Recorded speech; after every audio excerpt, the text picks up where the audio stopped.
네, 다 같이 일어나셔서 로마 14장 11절 말씀 같이 읽겠습니다. 오늘 설교 제목은 자백, 시인 고백입니다. 로마서 14장 11절 말씀 같이 읽겠습니다. 기록된 바 내가 살아있음을 두고 맹세하노니 모든 무릎이 내게 굴복하고 모든 혀가 하나님에게 자백하리라. 주가 말하노라 하였느니라. 예.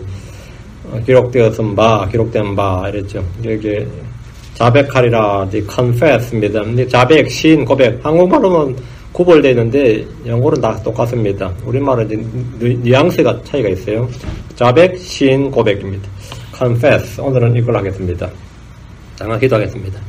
위대하게 고백한 주하는 감사합니다. 하나님께서 오셔서 이 시간 주의 말씀이 선포될 때 주의 권능이 주의 성령과 함께 임하여주시고 모든 성도들에게 하나님의 영이 충만하게 임하셔서 주의 말씀으로 말미암는 기쁨이 있게 하시고 주를 영화롭게 할 수 있도록 해주시고 무엇보다도 저희 마음이 주의 말씀을 잘 간직하고 지킬 수 있도록 해주시고 또 아버지 하나님께서 은혜 베풀어 주셔서 듣는 모든 혼들이 믿음이 자라게 하시고 또 주의 보호에서 나 놀라운 것을 볼 수 있는 눈을 주시고 들을 수 있는 귀를 허락하여 주시고 깨달을 수 있는 마음을 허락하여 주시옵소서. 아버지 하나님께서 은혜 주에서 저희가 주를 고백하고 주를 시인하고 또 주님을 누구 앞에서 증언할 수 있는 그런 담대한 믿음의 소유들 되도록 도와주십시오. 감사드리며 주의 성기도합니다. 아멘. 오늘은 자백, 시인, 고백이라는 주제로 말씀을 전하겠습니다. 문맥에 따라 자연스러운 단어를 취하는데 영어 킹제임 성경으로는 confess or confession, confess 또는 이제 confession이 한 단어입니다. 모두 44구절에서 44구절에서 47번 성경에 나옵니다. 잘못이는 죄를 솔직히 드러내는 것을 이제 자백한다, 자백하라, 이실직고 하라 그러죠. 그래서 자백한다. 범죄자들의 자백은 증거의 효력이 있습니다. 믿음이나 사랑을 마음속에만 간직하고 있다가 그것을 말하는 것을 그냥 고백한다 그럽니다. 내 믿음을 고백했다. 내 믿음이 내 마음속에 있는데 이걸 누구에게 말했단 말이죠. 그럼 고백했다. 그렇죠? 내가 누구를 사랑하는데 사랑한다 이거 말하면 그걸 고백해, 사랑을 고백했다 그러죠. 고백했다. 자신의 약점을 치부를 숨겨두고 있다가 공개적으로 말한 것도 고백인데 이걸 coming out 했다 그러죠. 고백한다. confess, 고백했다. 사랑의 고백도 있고 믿음의 고백도 있고 죄의 자백도 있고 어떤 사람은 자신이 크리스천임을 숨기고 있다가 나도 크리스천이다. 크리스천임을 공개적으로 드러내는데 이것은 고백입니다. 믿음의 고백입니다. 시인한다는 것은 시인한다. 이제 이거는 인정한다. 옳다고 인정한다 이 말인데 부인하지 않고 인정하는 것입니다. deni하고 반대되는 말입니다. 시인한다. 기독교 신앙은 이 크리스천이라는 것은 기본적으로 고백 신앙입니다. 기독교 신앙은 자백하고 시인하고 고백하는 겁니다. 우리는 마음으로 믿고 입으로 주를 뭐 해야 된다? 시인해야 됩니다. 우린 성경의 영광으로 주신 하나님의 말씀임을 인정하고 시인합니다. 우린 자신의 죄를 시인해야 됩니다. 우리는 서로 잘못을 고백해야 됩니다. 우리는 믿음의 고백을 고개 붙들어야 됩니다. 우리 한 예수는 우리의 신앙의 고백이시며 우리 신앙 고백의 사도이십니다. 그럼 언제든지나 아버지를 시인했고 자신을 증언하고 선한 고백을 증언하셨습니다. 디모데전서 6장 13절에 모든 것을 살리신 하나님의 눈앞에서와 본디오 빌라도 앞에서 선한 고백을 good confession 선한 고백을 증언하신 그리스도 예수님 와서 내가 내게 명하노라. 주님께서 하나님 앞에서 본디오 빌라도 앞에서 선한 고백을 증언하셨다. 예수님께서는 단 한 번도 자신이 누구인지 숨기지 않으셨습니다. 대제사장 앞에서나 빌라도 앞에서나 그분은 자신을 증언하셨고 선한 고백을 하셨습니다. 작전상 효율상 어떤 이유로든지 자신을 숨기거나 감추거나 부인하지 않으셨습니다. 사도들 역시 그러합니다. 이것이 지금 이렇게 하는 것이 전도 전략상 효과적이냐, 이것이 지혜로우냐 이런 거 따진 적 없어요. 언제나 시인했습니다. 지금 한 발짝 물러날 때가 아니냐 그런 거 없어요. 언제나 주님을 시인했습니다. 사람들 앞에서 시인했고 오히려 이것이 나의 무모함이 아니냐 그런 거 생각할 거 없습니다. 언제나 크리스천은 주 예수를 시인합니다. 사도들 그랬습니다. 우리는 예수님을 시인하고 자기를 부인해야 됩니다. 주께서 그리스도인 것과 그분 행하신 일을 시인해야 됩니다. 성경이 말하기를 마태복음 10장 32절에 그런즉 누구든지 사람들 앞에서 나를 시인하면 나도 하늘에 계신 내 아버지 앞에서 그를 시인할 것이요. 누가복음 10장 8절에도 내가 또한 너희에게 이르노니 누구든지 사람들 앞에서 나를 시인하면 사람의 아들도 하나님의 천사들 앞에서 그를 시인하려니와. 나를 시인하면 하나님도 예수님도 시인한다. 사람들 앞에서 나를 시인하면 사람들 앞에서 나를 시인한다. 그냥 혼자 골방에서 주님 시인하는 건 뭐 어렵지 않습니다. 사람들 앞에서 시인한다. 사람들 앞에서 예수가 주이심, 그리스도이심, 하나님 아들이신 것을 시인한 것이 복음 전파고 전도입니다. 그것이 간증이에요. 간증이 별거 아닙니다. 사람들 앞에서 예수님을 시인하는 겁니다. 여러분은 사람들 앞에서 예수님을 시인해 본 적 있습니까? 사람들 앞에서 자신이 크리스천인 걸 시인해 본 적 있습니까? 나는 크리스천이다. 어떤 사람을 처음 만나 인사를 나누는데 저는 거듭난 크리스천입니다. I'm a born again Christian 그래요. 상당히 놀라운 일이죠. 처음 만나서 악수하는데 저 크리스천입니다. 그래. 저는 구원받은 사람입니다. 저의 혼이 구원받은 사람이 이렇게 말하는데 너무 놀라워서 저희 교회에 어떤 사람이 왔는데 점심 먹고 가라고 했더니만 저한테 저는 크리스천입니다. 그래. 여기 다 크리스천인데 물론 아닌 사람도 있겠지만 저는 거듭난 크리스천입니다. 저는 혼이 구원받은 사람입니다. 이렇게 말한 거예요. 이거 아주 훌륭한 거예요.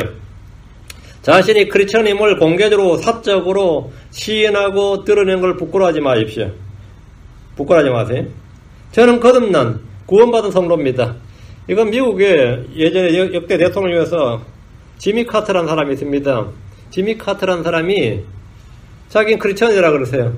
미국 사람 대부분 다 크리스천이지 그러니까 I'm a born again Christian 그랬어요. I'm a born again Christian. 그냥 크리스천이 아니고 컬처, 이 미국의 아메리칸 컬처나 이 컬처에서 내가 크리스천이 아닌데 나는 born again 크리스천이다 그랬어요. 그때 유명하면 born again 크리스천. 저는 거듭난 크리스천입니다. 지금 마이크 펜스라는 사람이 있죠. 나의 정체성은 첫 번째가 크리스천이고 두 번째가 컨서베이티브, 세 번째가 아메리칸이라 그러세요. 나는 아메리칸인데 나의 정체성 제1번은 나는 크리스천이고 나는 보수주의자고 다음 세 번째 나는 아메리칸이다. 그것이 내 정체성의 순서다 그러세요. 아주 훌륭한 거죠. 아주 훌륭한 거예요. 나는 리버럴이에요. 어때요? 상종할 인간이 아닌 거지. 나는 크리스천이다. 나는 크리스천이다. 나는 첫 번째 내 신분은 뭐냐? 크리스천이다. 그건 공개적으로 한 건 공개적으로 기자들 앞에서 공개적으로 자기를 고백하는 거야. 자기의 정체성을 고백하는. 나가 욕을 하든 뭐라 상관 나는 크리스천이다 이거야. 저는 거듭난 구원받은 성도입니다. 이렇게 자기소개를 하고 사람들 앞에서 시인하는 것.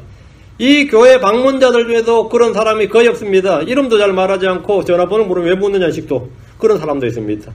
전화번호 물으면 왜 묻냐 식이에요. 어차피 내 물어도 전화 안 하는데 뭐 걱정을 해요 보면은 혹시나 해서 물어보는 거예요. 혹시나 자기한테 관심 없다 그럴까봐. 응? 우리 교회 내에 몰래 숨어든 사람, 기어 들어온 자들이 있을 수 있는 겁니다. 그래서 묻는 거예요. 기어 들어온 자, 크리핑 원 말이에요. 기어 들어온 자, 숨어 들어온 자들이 있을 수 있다 이거예요. 교회 내 분명히 그런 사람이 있습니다. 교회 사람이 많아지면 별별 사람이 많습니다. 교회는 하나님의 어린 양들의 무리가 되어야 됩니다. 여긴 동물원이 아닙니다. 여긴 정글이 아니에요. 근데 실제로 양들이 있으면 일들이 나타납니다. 양들이 있으면 개들이 오고 늑대들이 오고 사자들이 오고 뭔가 했던 뱀들이 오고 옵니다. 그래서 감독자는 뭐합니까? 분별해내야 되는 거지. 응?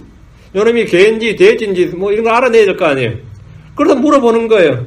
그 언제 구원받았습니까? 예수님은 누굽니까? 이렇게 자꾸 물어보는 거예요. 그러면 참과 거짓을 알아내기가 어렵지가 않습니다. 이놈이 트루인지 페이크인지 알아내기 어렵지 않아요. 저는 어렵지 않습니다. 이런 가짜도 진짜 알아내는 게 쉽습니다.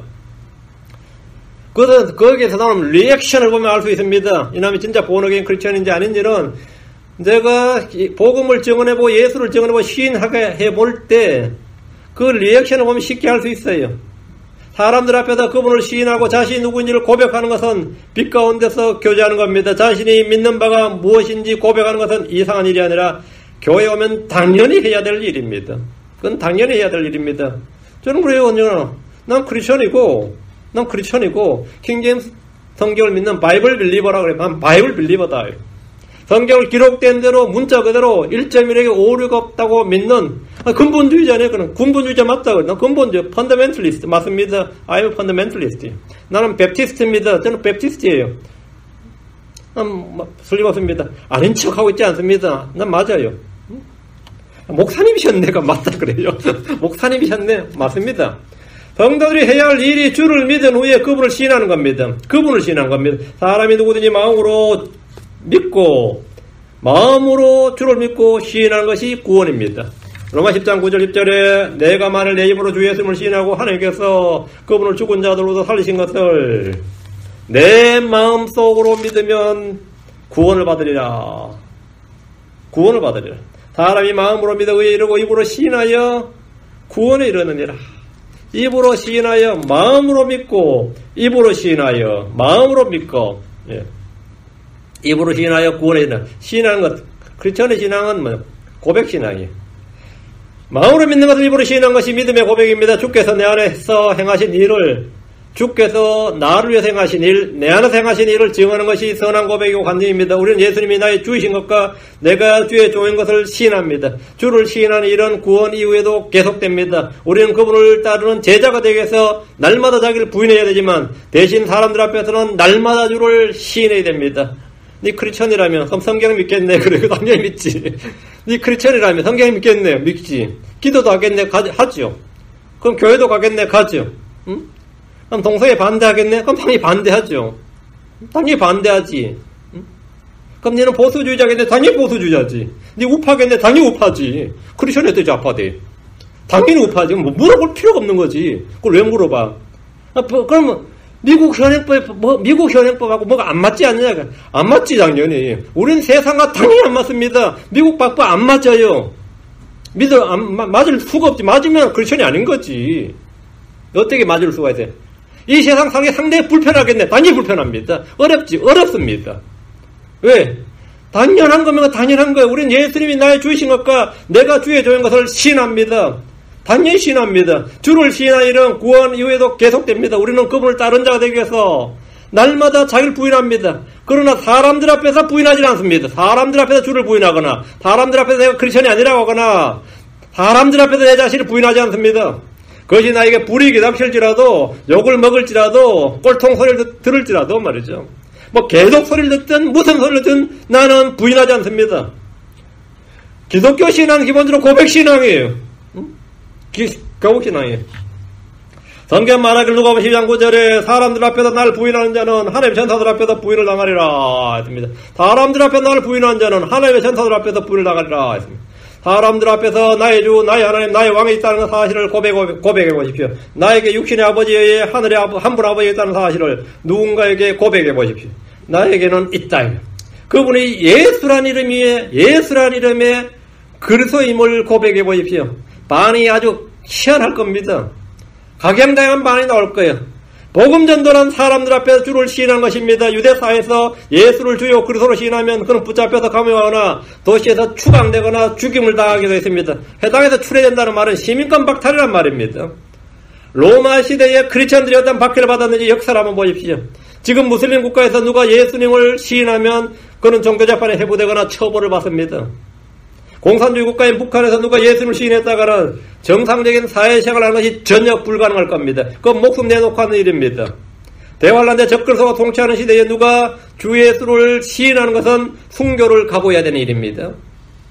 그러면서 우리는 그분의 주요 그리스도임을 공개적으로 고백하고 시인해야 됩니다. 우리가 그분을 부인하면 그분도 우리를 부인하실 겁니다. 디모데후서 2장 12절에 우리가 고난을 당하면 또한 그분과 함께 동치하리라. 우리가 그분을 부인하면 그분도 우리를 부인하시리라. 우리가 그분을 부인하면 그분도 우리를 부인하시리라. 우리가 사람들한테 주를 시인하면 주님께서 우리를 하나님 앞에서 천사들 앞에서 시인한다. 지금 우리는 주를 시인하는 일에 정치적, 법적, 사회적 문제가 거의 없는 나라에 살고 있습니다. 뭐 미국이나 유럽이나 한국이나 사실 뭐 정치적, 법적, 사회적 문제는 거의 없습니다. 대부분의 크리스천들은 주 예수를 믿고 시인합니다. 그럼에도 성경에 따르면 그런 사람들 중에 주 하나님을 부인하는 일이 허다하다고 합니다. 미국이나 유럽 등은 기독교 문화와 전통은 있지만 성경에 기록된 그대로를 믿고 실행하는 일은 불법이요 범법이라고 말합니다. 동성애 문제가 대표적인 예입니다. 성경은 동성애를 불법이고 죄라고 하지만 대부분의 나라는 합법이라고 합니다. 지금 미국은 기독교 국가가 아니라 기독교 박해 국가의 명단에 올라야 될 정도입니다. 디모데는 믿음의 선한 싸움을 싸우며 많은 증인들 앞에서 선한 고백을 했습니다. 디모데전서 6장 12절에 믿음의 선한 싸움을 싸우며 영원한 생명을 붙들라. 그것을 위하여 너 역시 부르심을 받았고 많은 증인들 앞에서 선한 고백을 고백하였도다. 우리 역시 그러해야 됩니다. 우리가 붙들어야 할 것이 있습니다. 지켜야 할 것이 있습니다. 붙들어야 할 것이 있고 지켜야 할 것. 목숨 걸고라도 지켜야 할 무엇이 있다. 지켜야 할 것이 있다. 이게 보수예요. 지켜야 할 것이 있다. 이게 컨서베이티브입니다. 지켜야 할 것이 있다. 우리는 지켜야 할 것이 있는 사람이에요. 지켜야 할 것이 없는 사람은 무조건 깨부숴야 되죠. 그래서 새로운 뭔가를 만들어야 되는 사람도 있단 말이에요. 그게 진보라 그럽니다. 우리는 지켜야 할 것이 있는 사람이에요. 지켜야 할 가치가 있습니다. 지켜야 할 전투, 사도로부터 받은 전통이 있어요. 우리는 반드시 지켜야 할 무엇이 있다. 붙들어야 할 것이 있다. 그것을 위하여 너 역시 부르심을 받았고 많은 증인들 앞에서 선한 고백을 고백하였도다. 디모데후 후서 3장 5절 하나님의 성품의 모양을 읽으나 그것의 능력은 부인하리니 이런 자들에서 돌아서라. 입으로는 주를 시인하고 고백한다고 해서 그것이 전부가 아닙니다. 어떤 이는 입으로는 고백하지만 삶으로는 주를 부인합니다. 입으로는 주를 시인하는데 삶으로 주를 부인한다면 기독교를 전통으로 문화로 종교로 철학으로 갖는 사람들은 경건의 모양이 있으나 그것의 능력은 부인합니다. 크리스마스도 있고 부활절도 있고 안식일도 있고 뭐 있어요? 별의별 거 다 있어요. 그러나 그것의 능력은 부인하리니 능력은 크리스천들이 복음에 대해서 말하지만 복음의 능력을 시인하며 그 능력으로 사는 이는 극히 적습니다. 복음이 사람을 살리는 능력이 있어요. 그러면 여러분 그거 믿습니까? 제가 어떤 사람한테 문제가 뭐냐 세 가지 문제를 말하는데 세 번째 자기 안에 지금 있는 문제 세 가지가 있는데 세 번째 문제가 마리아나 어딕티더라고요. 자기가. 그래서 내가 그 뭐 카운슬러한테 가서 마약 재활 센터를 가든지 아니면 카운슬러 만나서 상담해도 그거 고칠 수 없다 그랬어요. 자기도 알지. 근데 그거를 할 수 있는 딱 한 가지 방법이 내가 쉬운 방법이 심플 앤 이지 웨이가 있다 그랬어요. 그게 복음의 능력이다. 복음의 능력이다. 그래서 그 사람 교회 다니는데 안 믿어. 그럼 어떻게 되죠? 당연히 복음의 능력이 안 나타납니다. 믿어. 나타납니다. 복음의 능력이 마약의 능력보다 마리아나보다는 뭐라고요? 강하다고. 믿으면 해방된다요. 믿으면 해방된다. 담배든 알코올이든 마약이든 뭐 그보다 훨씬 더 센 뭐든지 믿으면 해방된다 했어요. 믿으면. 근데 복음의 능력을 부인한단 말이죠. 복음의 능력을 부인해. 복음에 대해서는 알고 말하지만 복음의 능력을 시인하며 그 능력으로 사는 사람, 그걸 체험한 사람은 거의 없습니다. 성령에 대해서 알지만 성령의 능력을 알고 그 능력으로 열매를 맺는 삶을 살리는 거의 없습니다. 전통이라는 이름으로 가까이 종교적 의식과 형태와 모습은 갖추고 있지만 실제로 그 말씀의 능력을 소유한 사람은 거의 없습니다. 기도에 대해서 알지만 기도의 강력한 활동이나 능력을 시인하는 이는 별로 없습니다. 예수를 알고 믿지만 그분이 우리 안에서 행하는 일들이나 강력한 활동과 권능에 대해서는 부인하는 일이 대부분입니다. 예수님을 내가 알고 예수를 믿는다고 해요. 그러나 예수님께서 내 안에서 일하신다 이거야. 응? It is God that works in us. 주님이 우리 안에서 일하신다. It is God that works in us. Jesus Christ works in me. 이게 강력한 주님이 강력하게 내 안에서 일하신다. 어때요? 믿습니까? 주님께서 내 안에서 거느리시고 내 안에서 일하시고 내 안에서 활동하시고 내 안에서 열매 맺으시고 내 안에서 모든 힘을 공급하시고 내 안에서 이런저런 그 경건의 모양을 있으나 그것의 능력은 부인하니 그렇지 그런 게 어딨냐고. 나도 교회 다녀봤지만 그런 게 어딨냐고요. 경건의 모양을 있으나 경건의 능력은 부인하니 이것이 오늘날 많은 크리스천들이 입으로는 주를 시인하면서 행위로는 삶으로는 자신의 모든 것으로 다 주를 전인적으로 부인합니다. 기독교는 그냥 전통입니다. 기독교는 그냥 웨스턴 컬처예요. 이건 트래디션이에요. 이거는 그냥 just 트래디션이지 실제로 그것을 체험하는 거의 없단 말입니다. 우리는 이런 자들로서 돌아서야 된다. 디도 1장 16절에 그들이 하늘을 안다고 고백하나 훌륭하죠. 하늘을 안다고 고백한다. 크리스천이네 진짜. 행위로는 그분을 부인하니 그들은 가증하고 불순종한 자들이요 모든 선한 일에 대해 버림받은 자들이니라. 당연한 소리입니다. 모든 선한 일에 버림받은 자들이니라. 삶이 따르지 않는 고백은 거짓입니다. 행위가 따르지 않는 고백은 거짓입니다. 삶이 입증하지 않는 믿음은 죽은 믿음입니다. 입으로 시인하고 행위로 부인한 자들은 가증하고 불순종하는 자들입니다. 모든 선한 일에 버림받은 자들입니다. 야고보 1장 17절에 이와 같이 믿음도 행위가 없으면 그것만으로는 죽은 것이니라. 우리는 믿음을 시인한 자들인지 부인한 자들인지 같이 생각해 봐야 됩니다. 우리는 입으로 주를 시인해야 할 뿐 아니라 믿음의 행위로 그분을 시인해야 됩니다. 우리는 성경 말씀을 읽을 뿐 아니라 우리의 믿음의 행위로 이것을 입증해야 됩니다. 우리는 우리가 믿는 바를 숨기거나 부인하는 자들이 아니라 언제나 당당히 제시해야 됩니다. 한국에서 어떤 목사님이 저희 집에 방문했는데 주소를 가르쳐줬더니만 탁 찾아왔어요. 제가 놀랐어요. 차를 렌트카해서 저희 집 앞에 딱 도착했더라고. 응? 그 당시에 내비게이션 같은 것도 별로 없을 때였는데 예전에. 그 이런저런 이야기하면서 나한테 이거는 좀 해달라고 부탁해서 하다가 어떻게 사세요? 그럼 어떻게 산다 그랬어요? 그렇게 믿기만 한다고 밥이 나옵니까? 그래. 그냥 목사야. 그렇게 믿기만 한다고, 그 목사는 그렇게 믿기만 한다고, 돈이 생기고 밥이 나옵니까? 그래. 황당한 말이죠. 그 성경에 복음을 전하자 복음으로 살리라 그러지 않았냐 했더니만, 아니, 그런다고 그게 됩니까? 그래. 복음을 전하는 자는 복음으로 살리라고 하지 않냐 했더니만, 그런다고 그게 됩니까? 그래. 의인은 믿음으로 살리라 했지 않냐. 그 말은 그 말이지. 그게 되느냐고 현실에서. 이 형 몇십 년 유명 목사예요. 라디오 극동방송도 막 나오고 유명 목사예요. 그거 안 되면 믿으면 안 되지. 그 말씀이 현실에서 안 되면 내가 그걸 믿어서 안 되고 그걸 가르쳐서는 안 되는 거지. 됐냐고 그래. 응? 당연히 돼야죠. 당연히 되는 거지. 왜 안 돼요? 응? 우리는 예수님이 하나님의 아들이심을 압니다. 우리는 하나님의 아들 알아요. 우리는 그분이 주요 그리스도이심을 믿습니다. 자, 히브리 4장 4절에 히브리 4장 14절. 그런즉 우리에게 위대하신 내 제사장과 산을 눌러 들어가신 하나님의 아들 예수님이 계신 줄 알므로 우리가 우리의 신앙 고백을 굳게 붙들자. 우리가 예수를 알기 때문에 우리의 신앙 고백을 붙드는 겁니다. 우리가 예수를 모른다면 그걸 어떻게 붙들어요? 우리는 우리가 아는 것을 믿는 겁니다. 우리가 아는 것을 믿는 거예요. 그리고 우리가 믿는 것을 붙드는 거예요. 우리의 신앙 고백을 굳게 붙들자. 히브리 10장 3절에 약속하신 분께서 신실하시니 우리의 믿음의 고백을 흔들림없이 굳게 잡고 우리의 믿음의 고백을 흔들림없이 굳게 잡자. 믿음의 고백. 여러분이 믿는다고 하는 모든 것을 붙들어라 이 말입니다. 다음 우리가 자백에 대해서 좀 살펴보겠습니다. 이건 제가 워낙 상담을 많이 받기 때문에 이 설교 하나로 갈무리하는 겁니다. 이걸로 자신의 죄를 알았을 때는 죄를 시인하고 자백해야 됩니다. 죄를 짓지 않는 방법 있어요 없어요? 이론적으로 있습니다. 항상 주 예수를 생각하고 성령을 따르면 죄를 짓지 않습니다. 언제나 성령으로 내 마음에 은혜가 충만하고 성령으로 충만하고 내 마음 하나님의 은혜가 나를 통치하고 하나님의 평강이 나를 다스리면 죄 안 지어요. 오케이. 근데 죄를 전혀 짓지 않는데 죄를 짓습니다. 우리는 사망의 몸, 죄의 몸 가운데 있습니다. 우리는 죄를 짓습니다. 근데 죄를 짓고 나서 죄를 해결하는 방법을 몰라서 고민하는 분이 많습니다. 간단합니다. 내가 죄를 알았을 때는 죄를 시인하고 자백해야 됩니다. 구약에서 희생물 드릴 때 어떤 일에서 유죄가 되면 그는 자기가 그 일에서 죄를 지었다고 자백해야 했습니다. 속죄 염소를 광야에서 광야로 보낼 때 이스라엘 자손은 그들의 모든 불법과 모든 범법들을 자백하며 그것들을 염소몰에 두고 그 염소를 광야로 보냈습니다. 자백하며. 하나님께서 징계하시거나 심판할 때 죄인들은 자기 죄를 자백하고 자기 마음을 낮추어야 합니다.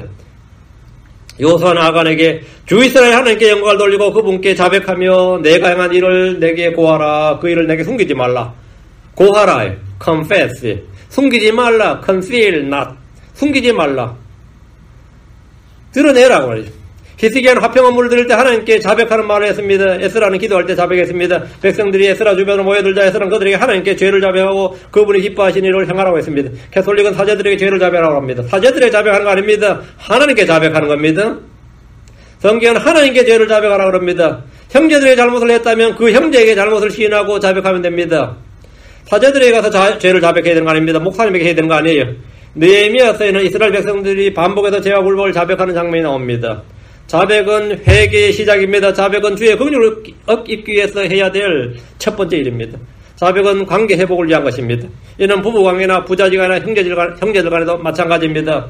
느헤미야로 갑니다. 9장 2절 3절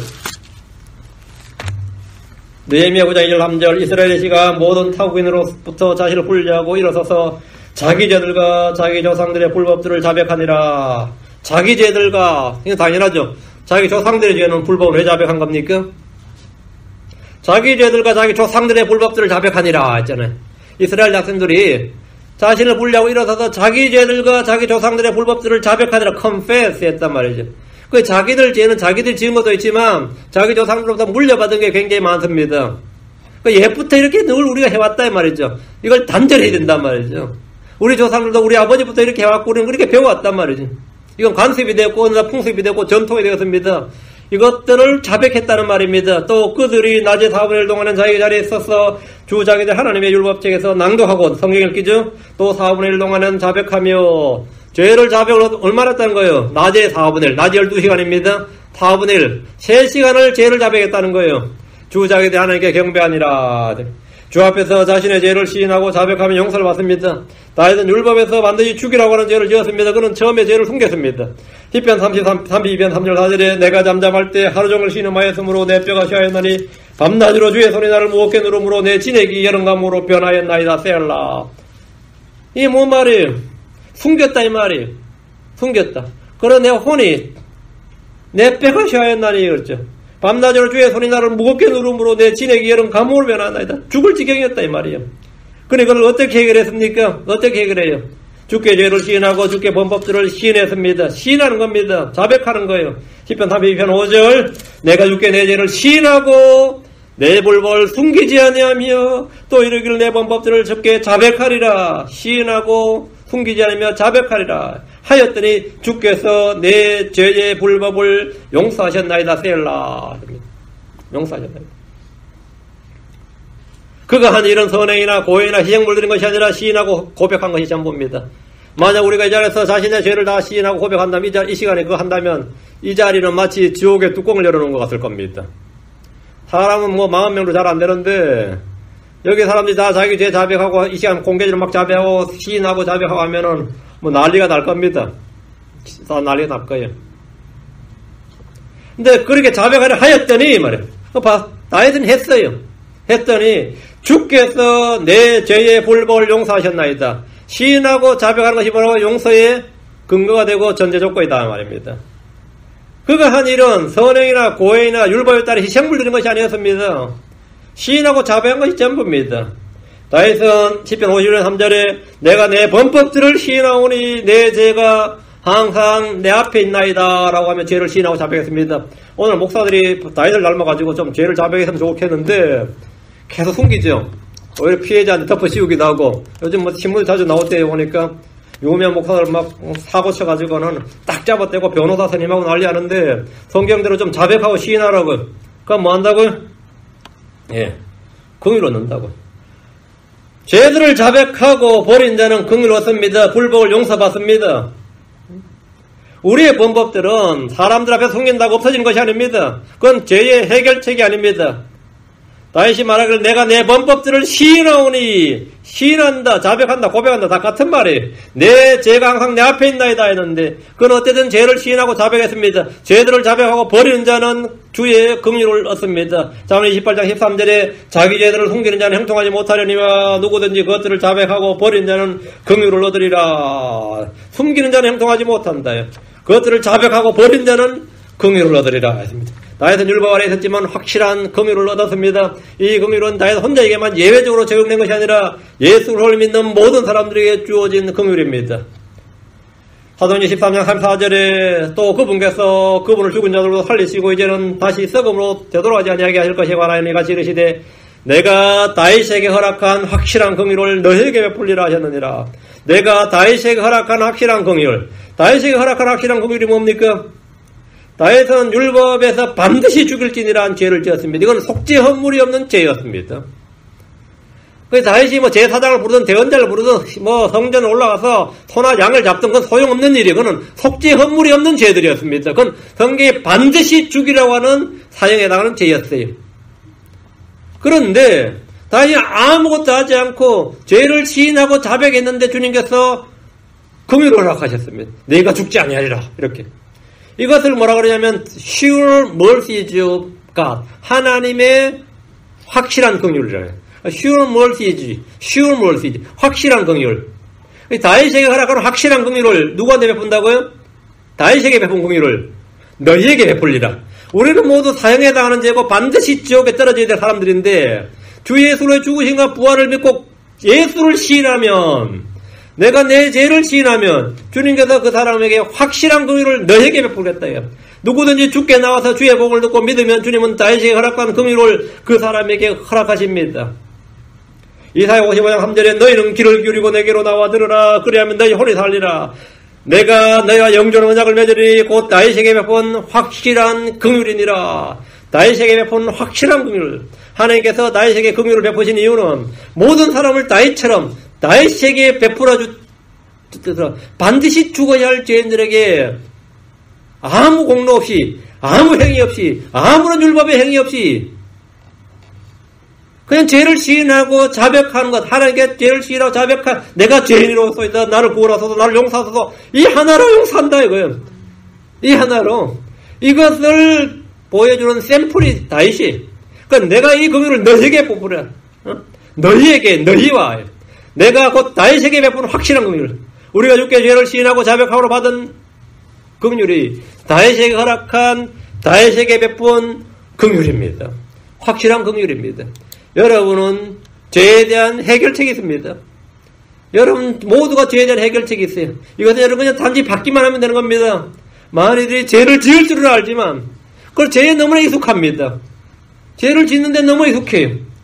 죄를 짓고 난 후에 지은 죄를 어떻게 처리해야 되는지 해결할 방법을 잘 알지 못하는 것 같습니다. 아무리 영적으로 성숙하고 장성한 크리스천이라 해도 죄를 짓습니다. 나이 든다고 죄를 안 짓는 거 아닙니다. 어리다고 죄를 안 짓는 거 아니에요. 어린애도 죄를 짓습니다. 그 어린애들이 젖먹이들도 죄를 지어요. 젖먹이들도 죄를 지어. 하는 짓 보면 아주 밀상스러운 짓이 많죠. 응? 밀상스러운 그건 지 새끼니까 안 그런 거지. 남의 새끼를 떠는. 저도 동주 태어나서 아주 어릴 때는 우리 교회에 약간 고독 큰 애들이 저한테 혼 많이 났어요. 우리 애가 크니까 이제 애들이 이제 해방된 거야. 내가 애들을 알게 된 거지. 애들로 죄를 짓고, 늙어서 이제 힘이 아무것도 없는 그런 노인들도 죄를 짓습니다. 그건 나이와 상관없어요. 성별과 상관없습니다. 그거는 직업과도 상관없고, 학식과도 상관없어요. 평생에 자기가 인격적인 수련을 했다 소용없는 소리고, 헛소리입니다. 아무리 성숙한 크리스천이라도 죄를 짓습니다. 불법을 행합니다. 실수든 무지든 고의적이든 죄를 짓게 될 때 우리는 그 죄를 어쨌든 해결해야 됩니다. 죄를 해결하는 방법이 죄를 시인하고 자백하는 겁니다. 자신의 죄를 정치나 사회적인 요인으로 돌리지 마십시오. 남의 탓하지 말라 이 말입니다. 자신의 죄를 남의 탓으로 돌리며 불평하지 마십시오. 이것이 다 누구 때문이다. 미친 소리입니다. 누구 때문 아닙니다. 조상 탓 아니에요. 배우자 탓도 아닙니다. 자식 탓도 아니고 부모 탓도 아니에요. 이것이 다 잘못된 정치 제도 때문에 아닙니다. 사람들은 저마다 죄에 대해서 종교적 변명에 능하지만 그것은 전혀 해결책이 아닙니다. 죄를 해결하는 방법은 죄를 시인하고 자백하는 겁니다. 침례 요한이 유대 광야에서 회개 침례를 선포할 때 그에게 나와서 침례를 받은 백성들은 먼저 죄들을 자백한 후에 침례를 받았습니다. 그냥 물로 침례받은 거 아니에요. 죄를 자백했다. 마태복음 3장 6절에 자기 죄들을 자백하며 요르단 속에서 그에게 침례를 받더라. 죄를 자백하며 마가복음 1장 5절에 온 유대 땅과 예루살렘 사람들이 그에게 나가 자기 죄들을 자백하며 요르단강 속에서 다 그에게 침례를 받더라. 자기 죄들을 자백하며 침례를 받았다 했습니다. 회개에 앞서 자백이 있습니다. 에베소에 복음을 전할 때 그곳에 에베소 주민들은 많은 사람들이 바울에게 왔어요. 그리고 뭐 한 것 같으면 왔어? 자기들이 행한 일을 자백하고 알렸습니다. 사도행전 19장 18절에 믿은 사람들이 많이 와서 자백하고, 누가 왔다? 믿은 사람들이 많이 와서 자백하고 자기 행위들을 알리며, 이들은 아무도 사제들이나 목사들 앞에서 고해성사한 것이 아닙니다. 그들은 주 앞에서 사람들 앞에서 죄를 자백하고 자기 행위들을 알렸습니다. 성경 말하기를 요한일서 1장 9절에 만일 우리가 우리의 죄들을 자백하면 그분께서는 신실하시고 의로사 우리의 죄들을 용서하시며 모든 불에서 우리를 깨끗하게 하시느니라 했습니다. 우리가 우리의 죄들을 자백하면 하나님께 자백하고 사람들 앞에서 자백하는 겁니다. 그분께서는 신실하시고 의로사 우리의 죄들을 용서하시며 모든 불에서 우리를 깨끗하게 하시느니라 했습니다. 어떤 사람이 자기가 지은 죄들로 인해 고민을 토로합니다. 죄로 인해 근심하고 슬퍼하고 괴로워하는 이런 크리스천의 양심이 제대로 작동하고 있다는 뜻입니다. 그건 좋은 일입니다. 성경 말하기를 고린도서 7장 10절에 하나님의 뜻대로 하는 근심은 회개를 이루고 다시 돌이킬 수 없는 구원에 이르게 하거니와 세상의 근심은 사망을 이루느니라 했습니다. 그러나 고민만 한다고 죄 문제가 해결되는 건 아닙니다. 내가 슬퍼하고 괴로워한다고 죄가 해결되는 것이 아닙니다. 어떻게 해야 됩니까? 주께 시인하고 자백하면 됩니다. 도둑질을 했다면 그것을 시인하십시오. 하나님께 시인하고 자백해야 됩니다. 다음에는 그 사람에 가서 시인하고 용서를 구해야 됩니다. 거짓말했다면 주께 자백하고 그 사람에게 가서 내가 당신의 거짓말했다고 죄를 시인하고 용서를 구해야 됩니다. 어떤 사람은 하나님께만 용서를 구합니다. 하나님께만 용서를 구하고 죄사함 받았다고 만세 불러버립니다. 이건 잘못입니다. 피해자는 지금 미치겠는데 절대 사과 안 합니다. 시인하지도 않습니다. 좀 진심 어린 사과해달라 그러면 내가 뭘 이럽니다. 나 이미 하나님께 용서받았어. 마음 편안하다 그럽니다. 이거 완전 미칠 노릇이죠. 응? 우린 주께 죄를 시인하고 자백하는 일에 조금 더 주저할 필요가 없습니다. 그리고 주께 시인하고 용서를 받았다면 그 사람 앞에서 죄를 시인하고 자백하고 용서를 구하는 일에 전혀 문제가 없습니다. 우리는 주께 죄를 시인하고 자백하는 일에 조금 더 주저할 필요가 없고 주께 시인하고 자백했으면 사람들 앞에서 그 사람 앞에서 하는 것도 별 문제 없습니다. 당연히 해야 됩니다. 사람들이 자백하지 않으면 어떻게 되느냐? 언젠간 다 자백하게 됩니다. 영원히 속일 수 없어요. 로마 14장 11절에 기록된 바 내가 살아있음을 두고 맹세하노니 모든 무릎이 내게 굴복하고 모든 혀가 하나님께 자백하리라. 주가 말하노라 했느니라. 모든 혀가 하나님에게 자백하리라. 크리스천들은 그런 심판석에서, 불신자들은 백보자 심판석에서 하나님께 자백해야 되면 무릎 꿇고 자백해야 됩니다. 모든 혀가 예수로는 주시라고 시인해야 됩니다. 나는 죄인이었다고 자백해야 됩니다. 빌립보서 2장 11절에 또 모든 혀가 예수로는 주시라고 시인하여 하나님 아버지께 영광을 돌리게 하셨느니라. 주를 시인한다는 게 뭡니까? 예수로는 주시라고 시인하는 겁니다. 여호와의 증인들은 예수님을 믿는다고 하지만 그분을 주라고 시인하지 않습니다. 유대인들은 예수님을 주라고 시인하지 않습니다. 무슬림들은 예수님을 주라고 시인하지 않습니다. 이 세상의 대부분의 사람들은 예수를 알지만 그분을 주라고 시인하지 않습니다. 그러나 언젠가 한 번은 반드시 그리스도는 주시라고 시인하고 하나님께 영광을 돌리게 됩니다. 그리스도는 주시다. 모든 무릎이 내게 굴복하고 모든 혀가 하나님에게 자백하리라. 예수님을 자백하고 시인해야 됩니다. 그 자신을 시인해야 됩니다. 시인해야 됩니다. 요한일서 4장 2절 3절입니다. 이로써 너희가 하나님의 영을 알라고 예수로께서 육체 안에 오신 것을 시인하는 영마다 하나님께 속하였으며 예수로께서 육체 안에 오신 것을 시인하지 아니하는 영마다 하나님께 속하지 아니하였나니 이것이 적그리스도의 그 영이니라. 그것에 관하여는 그것이 오리라는 말을 너희가 들었거니와 그것이 지금 이미 세상에 있느니라.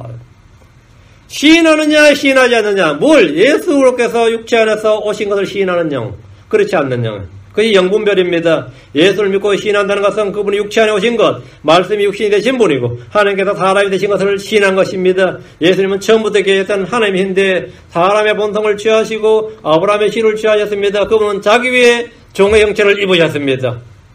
예수님께서는 그 육체로 오신 하나님이십니다. 이 사실을 시인한 영마다 하나님께 속한 것이고 그렇지 않으면 적그리스도의 그 영입니다. 요한일서 4장 15절 예수님께서 하나님의 아들이심을 시인할 자는 누구든지 그 안에 거하시고 그도 하나님 안에 거하느니라. 핵심이 이겁니다. 예수님이 하나님의 아들이심을 시인하면 그 사람 안에는 하나님께서 거하십니다. 그 사람의 몸이 하나님이 거하시는 성전이 됩니다. 우리 주님께서 내가 너희 속에 거하리라 하신 말씀대로 그 사람은 영광의 주께서 거하시는 사람이 됩니다. 우리 주님께서 I will abide in you. 내가 너희 속에 거하리라 했습니다. 내가 너희 안에 거하리라. 예수님이 하나님의 아들이심을 시인하면 그는 하나님 안에 거하게 됩니다. 영적 생활에서 주를 시인하는 것이 얼마나 중요한지 알 수 있습니다. 요한일서 1장 7절 속이는 자들이 세상에 많이 들어왔는데 그들은 예수로께서 육체 안에 오신 것을 시인하지 아니하느니라. 이런 자가 속이는 자요 적그리스도니라.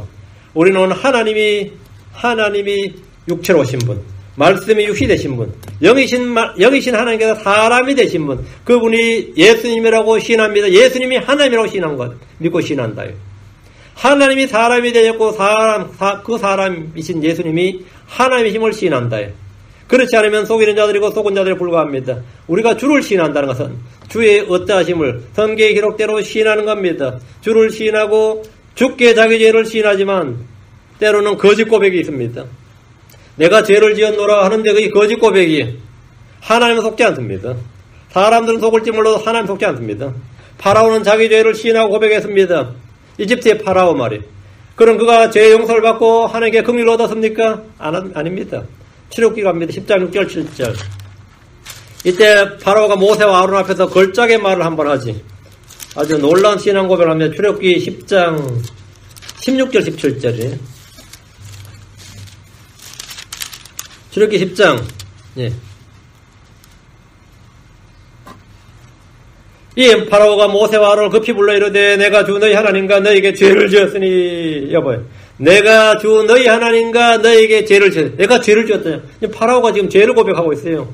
그런 적이 이제 원하건대 내 죄를 이번에 한 번만 용서하고 주 너희 하나님께 간구하여 이 죽음만은 내게서 떠나게 하라 하므로 죽고 싶지 않다 이거야. 그 내가 죄를 지었다. 파라오가 지금 제가 죄를 지었다잖아요. 메뚜기 재앙이 이집트 전역을 덮었을 때 파라오는 모세 아론을 급히 불렀습니다. 그리고 내가 주 너희 하나님과 너에게 죄를 지었으니 내 죄를 한 번만 용서해달라고 고백했습니다. 한 번만 용서해주세요 이렇게. 다급하면 다 이런 고백이 나옵니다. 한 번만 용서해주세요 이렇게. 완악한 파라오가 죄를 시인하고 회개한 겁니까? 모세가 와 하나님의 권능이다 그래요? 파라오는 모세와 아론 앞에서 내가 주 너희 하나님과 너에게 죄를 지었으니 라고 했습니다. 그러나 그는 전혀 회개하지 않았습니다. 그는 당장 급한 위기를 모면하기 위해서 회개하는 흉내를 낸 겁니다. 그는 이집트에서 메뚜기가 물러나자 곧바로 다시 주를 대적했습니다. 발람을 보십시오. 발람은 발락의 초청을 받았습니다. 모압왕 발락은 그가 와서 이스라엘을 저주해달라고 구타하며 점치는 대가를 손에 들고 모압의 장로들과 미디안의 장로들을 그 집으로 보냈습니다. 적은 돈이 아니었겠죠.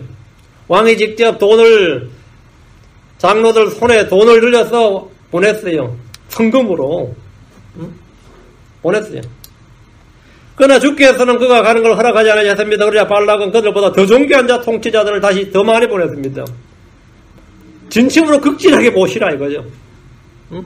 그리고 발람을 높여서 심히 큰 종기에 이르게 할 것이며 말하는 것은 무엇인지 들어주겠다는 파격적인 제안을 합니다. 발람은 모압의 2인자가 될 수 있었던 겁니다. 심히 종기한 자를 만들어주겠다. 총리로 만들어주겠다 이거예요. 그는 이미 가지 말라는 주의 말씀을 받았지만 다시 한번 주께 구했습니다. 너무 가고 싶었던 겁니다. 그래서 주님은 발람에 이렇게 말씀하셨습니다. 민수기 20장 2절에 밤에 하나님께서 발람에 오사 그에게 이르시되 그 사람들이 너를 부르러 오거든 일어나 그들과 함께 가라. 가라. 그들과 함께 가라. 그러나 너는 오직 내가 내게 이르는 말만 할지니라 하시니 발람이 기뻤죠. 가고 싶어 미치겠는데 주님께 물어보니까 주님께서 그 사람들이 너를 부르러 오거든 일어나 그들과 함께 가라 하니까 발람이 가라는 소리만 그들과 함께 가라는 소리만 탁 들린 거예요. 그 사람들이 너를 부르러 오거든 이 말은 안 들렸어요. 그 사람들이 너를 부르러 오거든 그들과 함께 가라. 아침에 딱 이 사람 나를 부르러 온지 않은지를 봐야죠. 그냥 떠나면 발람 못 가는 거예요. 그들이 다시 한번 가자고 부르러 오면 가는 거예요. 주께서 가라고 했으니까. 근데 발람 아침에 일어나자마자 자기가 먼저 나에게 안장을 얹고 가자 하면서 모압의 통치자들과 함께 갔어요. 그러니까 어떻게 됐죠? 그들이 부르러 오지도 않았는데 주님께서 그들이 너를 부르러 오거든 일어나서 가라고 그러니까. 근데 부르러 오지도 않았는데 자기가 먼저 일어나서 갈채비를 하고 나에게 안장을 얹고 가자 하고 가버리던 겁니다. 그때 주의 천사가 칼을 뽑아들고 그를 맞고 섰습니다. 그는 칼을 든 주의 천사를 보고 겁에 질렸습니다. 그는 즉시 잘못을 시인하고 죄를 자백했습니다. 민수기 22장 34절에 발람이 주의 천사에게 이르되 당신이 나를 막으려고 길에 서신 줄을 알지 못하였으므로 내가 죄를 지었나이다. 그런 적이 이제 당신이 그 일을 기뻐하지 않으시면 내가 돌아가겠나이다. 나 죽이지 말라고. 내가 죄를 지었나이다. 나 돌아갈게. 이랬어요. 그럼 발람은 긍휼을 얻고 용서를 받았습니까? 그의 고백과 자백은 거짓이었습니다. 발람은 모압왕 발락을 가르쳐서 이스라엘 자손 앞에 걸림돌을 놓게 하고 우상들에게 희생물을 바친 것들을 먹게 하며 음행하게 했습니다. 하나님 앞에 죄를 지었다고 해도 계속해서 죄를 짓습니다. 그는 내가 죄를 지었나이다 했지만 여전히 자신의 탐욕의 길을 따라 걸었습니다. 성경은 발람이 바른 길을 저버렸다고 합니다. 그는 불의의 삭을 사랑으로 길을 잃었습니다.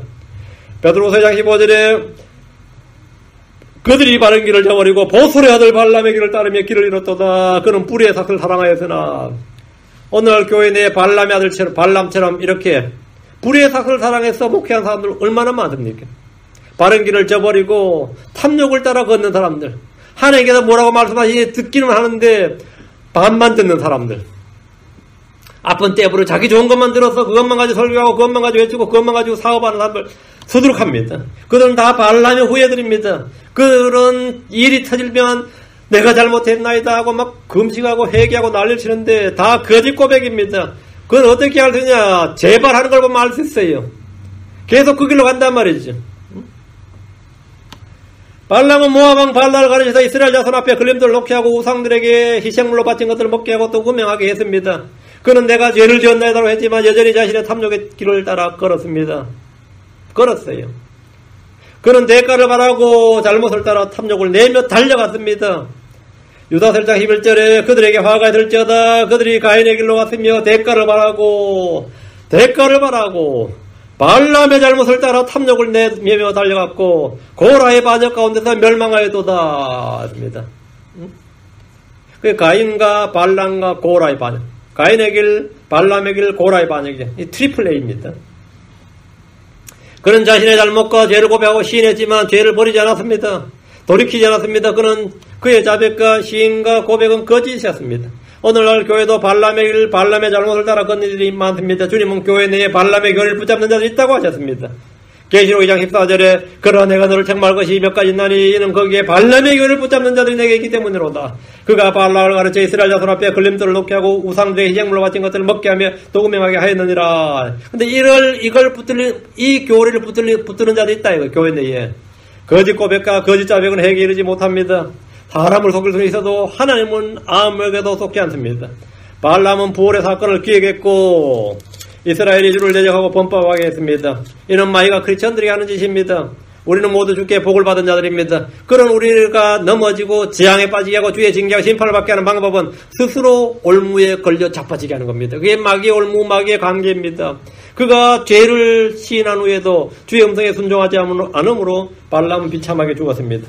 거짓 자백과 고백은 주의 긍휼을 얻지 못합니다. 사무엘상 15장 24절입니다. 여기는 주의 기름 부음 받았던 한 사람이 나옵니다. 사울왕의 고백입니다. 사울왕은 자신의 죄를 시인하고 고백했습니다. 사무엘상 15장 24절에 사울이 사무엘에게 이르되 내가 죄를 지었나이다. I have sinned. 내가 죄를 지었나이다. 내가 백성을 누리하고 그들의 음성에 순종한 까닭에 주의 명령과 당신의 말씀들을 어겼나이다. 사울은 이스라엘 초대왕이 최초의 왕입니다. 그는 백성들의 압도적인 여론에 힘입어서 왕이 된 사람입니다. 이 사람은 민선 투표로 왕이 된 사람이에요. 다윗과 다르다 이거죠. 다윗은 하나님이 임명한 왕인데 다윗은 민심으로 왕이 된 사람이 아니에요. 인기 투표로 왕이 된 사람입니다. 사울 왕은 인기 투표로 왕이 된 사람이에요. 압도적인 지지로 99.몇 % 정도. 몇몇 반대자가 있었습니다. 반대자는 그날 죽을 뻔했죠. 사울이 왕이 될 때 반대자는 극소수였고 99% 이상의 압도적인 찬성으로 왕이 된 사람이에요. 그러다 보니까 사울은 40년을 통치하며 항상 민심을 살폈습니다. 하나를 살핀 게 아니라 민심을 살폈어요. 그 사울 왕의 후견자라면 후견자고 가이드라면 가이드고 어떤 사람이 사무엘이죠. 사무엘이 그의 기름 부음을 줬지 않습니까? 그 사무엘의 지시를 안 받고 사무엘한테 내가 죄를 지었나이다. 내가 백성을 누리하고 그들의 음성에 순종한 까닭에 이 말이 뭐냐면 나는 언제나 민심이란 배에 떠있는 그냥 정치인에 불과하다 이거예요. 이 사람이야말로 어떤 면에서는 진짜 민주주의자예요. 나는 백성을 누려한대. 민심을 누려할 줄 알아야지. 이건 오늘날 모든 민주주의 국가의 백성들이 요구하는 겁니다. 나는 하나를 누려하고 아니에요. 나는 백성을 누려하고 해서. 사울은 하나님이 두렵지 않았으냐 백성이 두려웠지.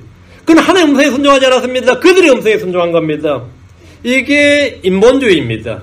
이게 민본주의고 인본주의예요. 민심은 천심 아닙니다. 그거는 동학의 사상이에요. 공산주의 사상이에요. 민심은 절대로 천심이 아닙니다. 그런데 이 사울왕은 인본주의예요. 다윗은 신본주의입니다.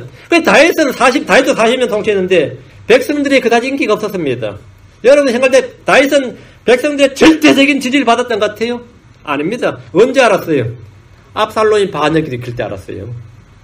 압살롬 반역이 일으키니까 백성들과 신하들과 제사장들까지 다 압살롬을 따르더라 이거예요. 심지어 군대도 언제 넘어갔는지 압살롬을 따르더라 이거예요. 그 다윗 도망을 갔어요. 왕궁비워놓고 도망쳤습니다. 요르단강을 건넜어요. 이거는 완전히 말로 아들한테 쫓겨가지고 근데 모두가 나를 미워하다. 백성들이 다 자기를 반대하더라 이거예요. 막힌들이. 그래서 자신은 민심에 전혀 지지를 받지 못하는 왕이었단 말이죠. 근데 사울 왕이 지금 하는 말이 지금 내가 이런 죄를 왜 지었느냐 이거. 자기 죄를 지은 이유가 내가 죄를 지었나이다. 맞아요. 왜 죄를 지었느냐. 내가 백성을 누리하고 그들 음성에 순종한 까닭에.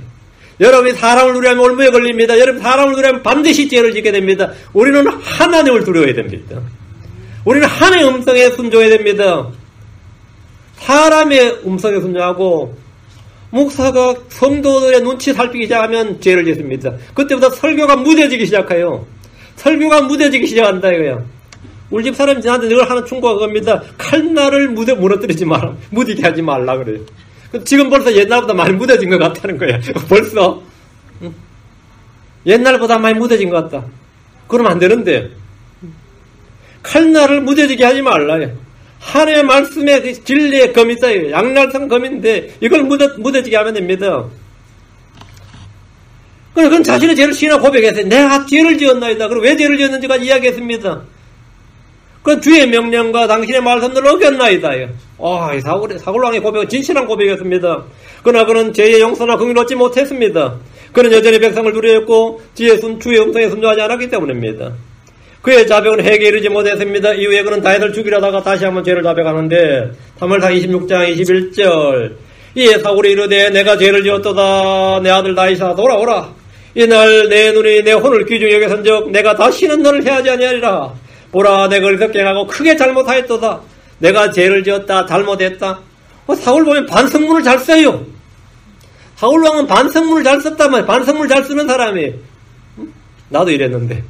저도 사울처럼 이런지 잘했어요.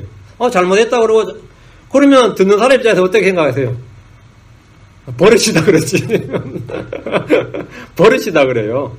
진실한 해결을 받아주노라 그러지 않고, 한국 사람들 입장이 어떤지 아세요?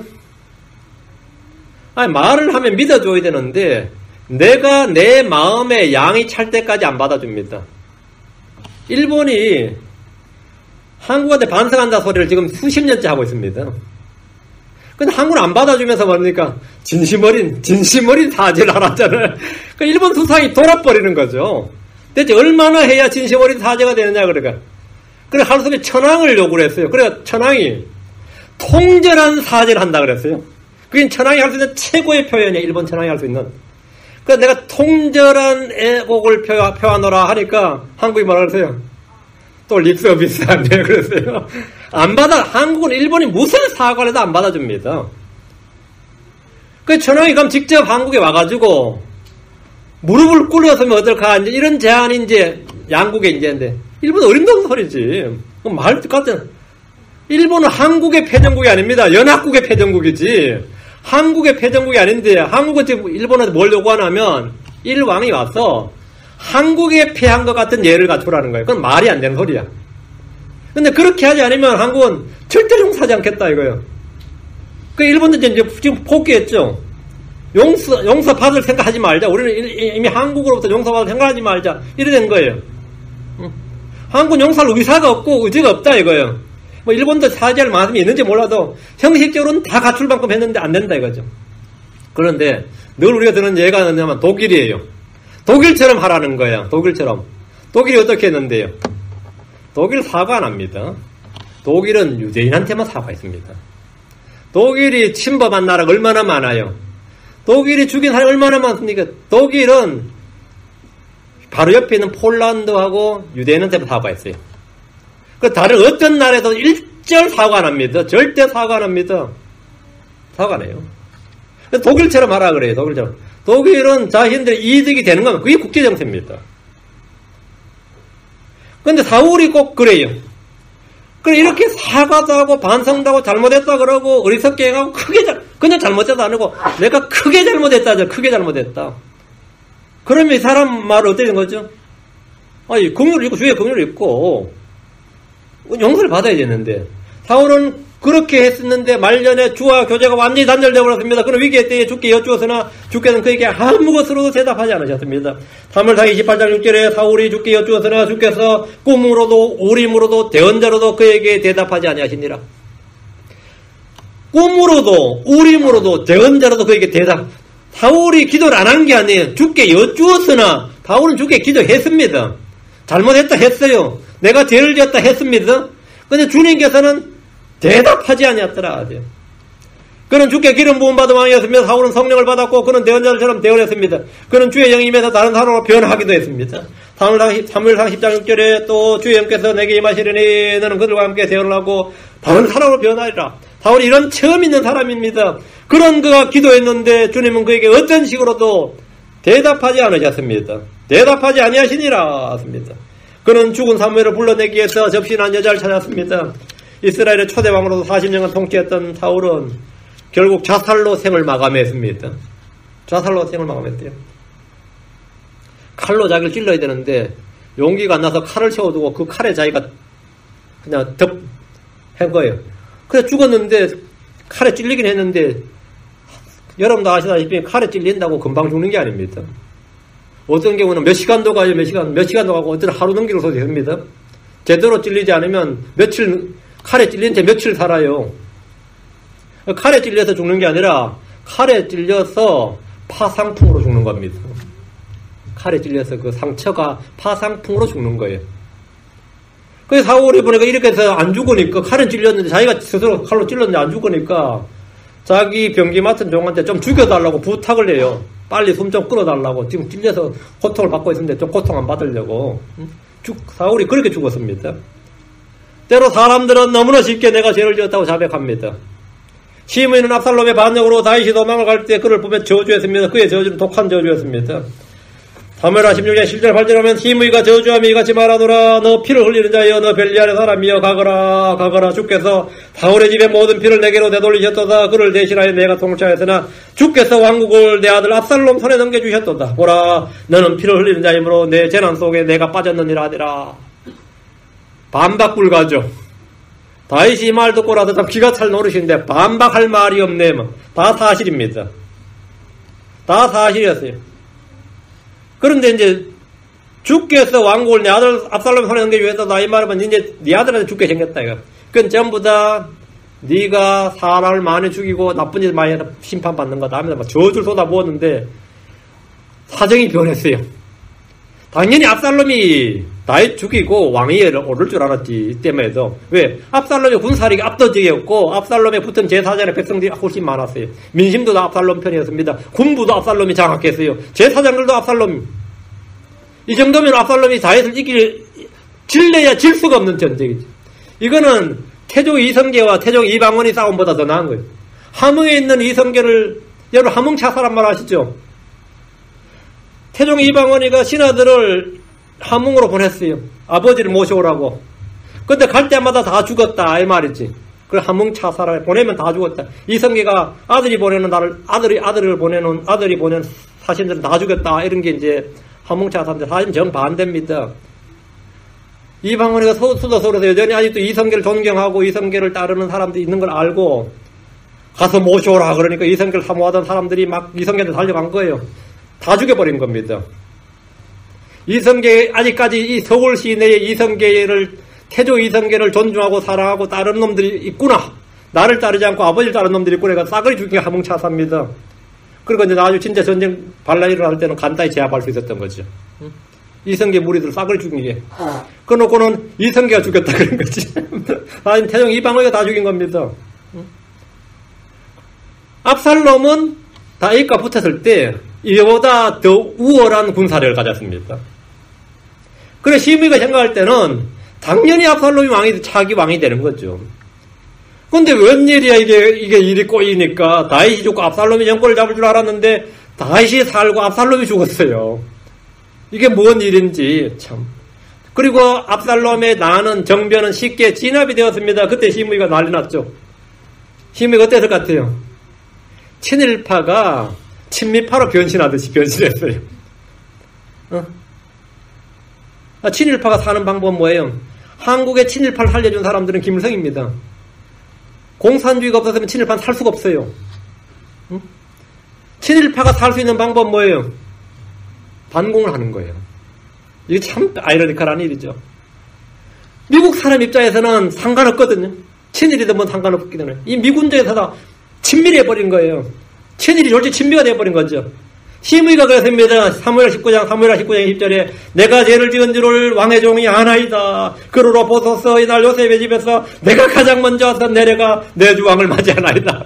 이야 이거 아부의 대왕이죠. 요셉의 집에서 내가 제일 먼저 왔다잖아요. 내가 제일 먼저. 다윗을 맞으러 자기가 제일 먼저 데려왔다잖아요.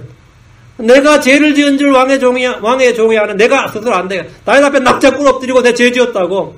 내가 다윗을 제일 먼저, 다윗이 돌아오는데 내가 제일 먼저 왔다고. 내가 당신을 제일 먼저 맞이했으니까 날 용서해달라고 그래.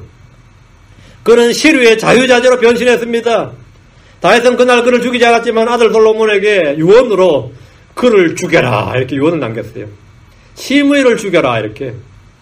다윗은 그날 차마 시므이를 못 죽였는데 그날 죽이진 않았지만 아들 솔로몬에게 왕위를 물려주면서 그를 죽이도록 명했습니다. 그의 죄는 용서나 긍휼을 얻지 못했고 그는 결국 솔로몬에게 죽었습니다. 그의 자백과 고백은 거짓이었던 겁니다. 마지막으로 신약에 이런 사람이 하나 있습니다. 내가 죄를 지었노라 한 사람이 있습니다. 예수님의 사도들 중에 두 명이 있어요. 하나는 베드로, 하나는 유다입니다. 유다. 자, 마태복음 21장 4절에 이르되 내가 무죄한 피를 배반하여 넘김으로 죄를 지었노라니 그들이 이르되 그것이 우리와 무슨 상관이 있느냐 내가 그것과 상관하라 하거늘. 가룟 유다가 자신이 은 30에 예수를 팔고 그 장로들에게 한 말이 제사장에 내가 무죄한 피를 배반하여 넘김으로 죄를 지었노라 이랬어요. 그리고 받았던 돈도 돌려줬습니다. 이 구절만 보면 가룟 유다는 베드로처럼 회개한 것으로 보입니다. 그는 분명히 자신의 죄를 시인하고 고백했습니다. 내가 무죄한 피를 배반하여 넘김으로 죄를 지었노라. 이 말은 인간적인 고뇌가 느껴질 정도입니다. 그런 후에 그는 자살하고 말았습니다. 그는 긍휼을 얻었습니까? 그는 곧바로 자기 처소로 갔습니다. 그는 회개한 것이 아닙니다. 거짓 고백과 거짓 시인과 거짓 자백입니다. 우리는 회개에 이르는 회개의 열매에 이르는 그런 고백과 시인, 자백을 해야 됩니다. 그런 것. 회개는 주님께서 우리에게 주시는 겁니다. 어려운 건 아닙니다. 나의 의지의 문제입니다. 난 진실로 하나님 앞에서 죄를 시인하고 내 자신을 시인하고 말이죠. 나는 주를 시인하고 죄를 시인하는 거예요. 주를 시인해. 예수를 시인하고 다음에 내 자신을 주 앞에 시인하는 겁니다. 말씀을 정리합니다. 먼저 마음으로 주를 믿고 입으로 그분을 시인하십시오. 예수님은 나의 주시고 나의 그러시고 나의 왕이시고 나의 머리시다. 그분을 사람들 앞에서 시인하고 자신이 주를 믿는 내가 주를 믿는 내가 그분을 믿는 자임을 고백해 보십시오. 난 예수 믿는다고. 난 성경을 기록된 대로 기록에 있는 대로 영감받아 하나님의 말씀을 믿는다고 해보세요. 참으로 다양한 반응이 나오겠지만 나는 믿노라요. 누가 술을 마시는데 술 못 마십니다 그러지 않고 나 예수 믿는 사람이요 이렇게 말해보세요. 나 술 안 마십니다 아니고 나 예수 믿는 사람이요 이렇게. 예수 믿는 사람 술 못 마시냐 그러면 난 예수 믿는 사람이요 해보라고. 나는 나를 증언해보라고. 나를 시인해보라고. 응? 나를 시인해보라고. 누가 몸을 하자 할 때 나는 예수 믿는 사람입니다. 나는 거듭난 사람입니다. 난 성경대로 살려고 하는 사람입니다. 한번 시인해보세요. 나는 복음을 믿는 사람이다 이렇게. 이것이 복음 전파고 그리스도의 증인의 삶입니다. 예수님께서 하라고 하지 않는 일을 난 못합니다 이렇게. 예수님이 금지한 일을 난 할 수 없습니다 이렇게. 말씀을 선포하는 것은 어려운 것이 아닙니다. 그분을 사람들 앞에 시인하고 고백하면 됩니다. 다음으로 주 앞에서 자신의 죄를 시인하고 자백하십시오. 그분의 피가 모든 불에서 우리를 깨끗하게 해줍니다. 모든 불에서 all unrighteousness. The blood of Jesus Christ cleanse all unrighteousness. 모든 불의를 깨끗하게 한다. 모든 불의부터. 그리고 그분의 피가 the blood of Jesus Christ washes us from sins. washed. 이건 킹제임스 성경에 나옵니다. 어떤 성경에도 이 말이 안 나옵니다. 계시록 1장 5절에 그분의 피가 우리를 씻어주십니다. 그분의 피가 모든 죄에서 우리를 깨끗하게 씻어주십니다. 거짓 고백, 거짓 자백을 하지 않도록 하십시오. 자기를 속이고 사람들을 속일 수 있지만 주님은 속지 않습니다. 우린 성경에 거짓 자백과 거짓 고백을 하는 수많은 사람을 봅니다. 반면에 참된 고백을 하는 사람, 다윗 같은 사람, 신약의 베드로 같은 사람이죠. 그 사람 다 긍휼을 얻었습니다. 죄를 졌다 자백할 때 긍휼을 얻지 못한 사람은 없습니다. 주님 앞에 나와서 주여 내게 긍휼을 베푸소서 했는데 주님께서 거부한 사람은 한 명도 없습니다. 어떤 사람도 주님 앞에 나와서 내게 긍휼을 다윗의 자손이여 하든 주여 하든 내게 긍휼을 베푸소서 Have mercy on me, have mercy on us 했는데 주님께서 노 한 적은 한 명도 없습니다. 단 한 번도 없어요. 항전에 주님께서 억셉트 하셨습니다. 주님께 나온 자 중에서 주님께서 리젝트한 사람은 한 명도 없습니다. 주님은 언제나 받아주셨습니다. 여러분은 언제나 받아들여집니다. 지금은 받아주시는 때입니다. 여러분이 주님 앞에 나서 고백하면 됩니다. 주님을 주를 시인하시면 됩니다. 사람들 앞에 주를 시인하십시오. 사람들 앞에다 자신이 주를 믿는 자인 것을 시인하십시오. 주 예수님을 시인하고 입으로 시인하고 예수가 누군가 하면 주님이시다. 그걸 내가 시인하는 겁니다. 다음에 내가 주 앞에서 나의 허물과 죄와 불법을 다 시인하십시오. 그리고 나에게 피해 입었다는 사람이 있으면 그 사람 가서 내가 잘못했노라 하고 시인하십시오. 시인하십시오. 그래서 서로 용서하고 화해하는 겁니다. 형제와 불화가 있을 때 화해하는 것은 죽게 예물드리는 것보다 앞선 일입니다. 그건 우리 해결해야 될 일입니다. 화해하십시오. 분리할 일에 대해서는 화해하려고 하지 마십시오. 분리해야 될 일에 대해서는 타협하면 안 됩니다. 그건 분리하는 거예요. 그건 분리. 그거는 그 사람하고 화해하려고 할 필요 없습니다. 그거는 화해하는 것이 타협은 화해가 아닙니다. 그건 분리해야 될 일에는 한치의 추억 없이 단호하게 그거는 separation, 단절해야 되는 거지. 그걸 헷갈려 하면 안 됩니다. 저도 때로 어떨 때는 제가 불리한 사람이 있는데 마음에 한참 지나서 이제 나이가 들어보니까 그 사람하고 화해를 해야 되나 이런 생각이 드는데 내가 어이구 정신 차리자 그러고 불리한 일에 대해서는 화해할 필요 없습니다. 화해할 일에 대해서는 화해하면 됩니다. 여러분을 위해서 누가 실족했다 그러면 화해하시고 또 반대로 분리해야 될 일에 대해서는 전혀 신경 쓸 필요 없습니다. 오늘 자백, 시인, 고백에 대해서 말씀을 전했습니다. 여러분이 이 말씀을 잘 정리하시고 여러분이 언제나 영적으로 주의 행로로 그렇게 걷는 성도 되길 바랍니다. 기도합시다. 위대하시고 거룩한 주 하나님 감사합니다. 주 하나님 이 시간 주의 말씀을 선포했습니다. 하나님 아버지께서 은혜 주셔서 저희가 죄를 지을 수밖에 없는 참 연약한 존재들임을 압니다. 늘 죄를 짓고 삽니다. 그러나 주님 또 주님께서 저에게 주 예수로의 피를 주셨습니다. 저희가 죄를 자백하고 또 주님 앞에 고백할 때 주님께서 모든 불의에서 저희를 깨끗하게 하시고 씻어주신다는 사실을 믿습니다. 아버지 저희가 누구 앞에서든 주를 시인합니다. 누구 앞에서든지 저희가 주의 종인 것과 주의 제자인 것과 주를 따르는 신자인 것을 시인합니다. 저희가 그리스도를 믿는 자들임을 저희는 고백합니다. 아버지 하나님 저에게 담대함을 허락하여 주시옵소서. 이 세상에서 타협하거나 비굴하지 않게 하시고 세상에 동화되지 않게 하시고 숨기지 않게 하시고 저희가 숨는 자가 되지 않게 하시고 그것을 드러내는 자가 되게 하여 주시옵소서. 비록 불이익이 따를지라도 또 아버지 때로는 어려움이 따를지라도 아버지 저희는 저희 자신의 믿음을 고백하기를 원합니다. 믿음의 선한 고백을 붙들게 하여 주시옵소서. 담대함을 허락하여 주시옵소서. 은혜를 베풀어 주십시오. 감사드리며 주의 성도합니다. 아멘.